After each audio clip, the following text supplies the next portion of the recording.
गाड़ी मिली है, यहाँ पर प्रचार के लिए निकले और हमारे साथ में यहाँ पर जिला अध्यक्ष भी है। और वकील साहब से मैं जानना चाहूंगा, भाई साहब यहाँ पर जो नंदू भैया के लड़के हर्षवर्धन, उन्होंने 150 एकड़ जमीन यहाँ पर युवाओं के रोजगार के लिए देने की बात की है। अभी विधानसभा चुनाव में कहीं ना कहीं नया ट्विस्ट आ गया, उसको लेकर क्या कहेंगे?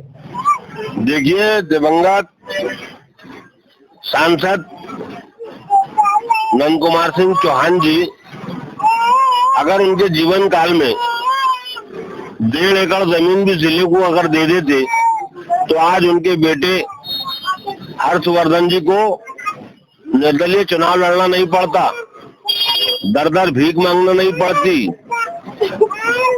अगर उनके फादर उनके जीवन काल में जिले की जनता को मात्र 1.5 एकड़ जमीन ही उनके जेब से देते, 30 से 35 साल का उनके फादर का कार्यकाल रहा है। हर्षवर्धन जी अपने मंच के ऊपर अपने फादर की उपलब्धियां गिना दे।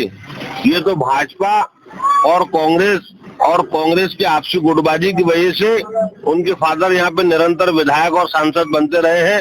ये जिले की जनता का दुर्भाग्य रहा है। तो यहाँ पर पार्टी से विरोध कर चुनाव लड़ रहे थे, फिर क्या फर्क पड़ेगा कुछ?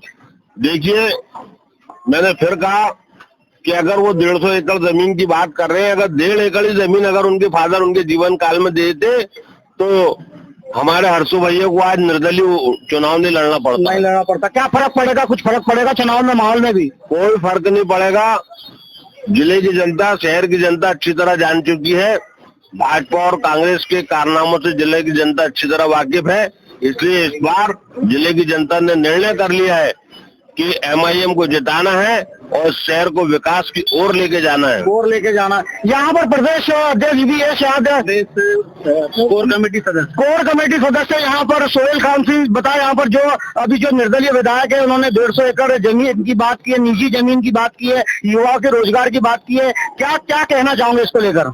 भाई, मैं ये कहना चाहूंगा, मैंने इनके पिताजी को 30 साल पहले सुना था गांधी चौक में कि हम बुरहानपुर में ऐसा विकास करेंगे कि आपको एक मुट्ठी मट्टी भी नहीं मिलेगी। लेकिन आज बुरहानपुर पूरा मिट्टी मिट्टी हो चुका है।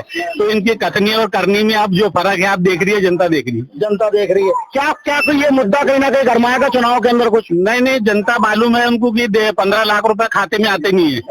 जनता को मालूम है 15 लाख खाते में आना नहीं है, इसलिए ये 150 एकड़ भी कुछ उसका कुछ होना नहीं है। ये सिर्फ चुनावी फंदा है। अभी प्रचार में निकले, क्या माहौल बन रहा है प्रचार में? माहौल में तो हमारा माशाल्लाह बहुत अच्छा माहौल है, बहुत बढ़िया है। अच्छा, लोगों का हमारे को समर्थन बहुत ज्यादा मिला। कहाँ तक जीत को लेकर? जीत को लेकर तो बिल्कुल आश्वस्त है। सिर्फ हमें और भारतीय जनता पार्टी में टक्कर है। क्या मुद्दे क्या है यहाँ पर आपके? हमारे मुद्दे हैं, जैसे हमारी वक्त की संपत्तियां हैं, हमारे मोहल्लों का विकास है, सिविल हॉस्पिटल में स्टाफ की कमी है, जो भी मतलब जनहित के मुद्दे हैं। अभी मैं कहना चाहूंगा कि जो वक्त की संपत्ति है, वक्त की संपत्ति पे कहीं ना कहीं यहाँ पर करोड़पतियों का हक है, लेकिन गरीब कहीं ना कहीं नाले में रह रहा है, गंदगी में रह रहा है। उसको लेकर क्या सोचते हैं आप?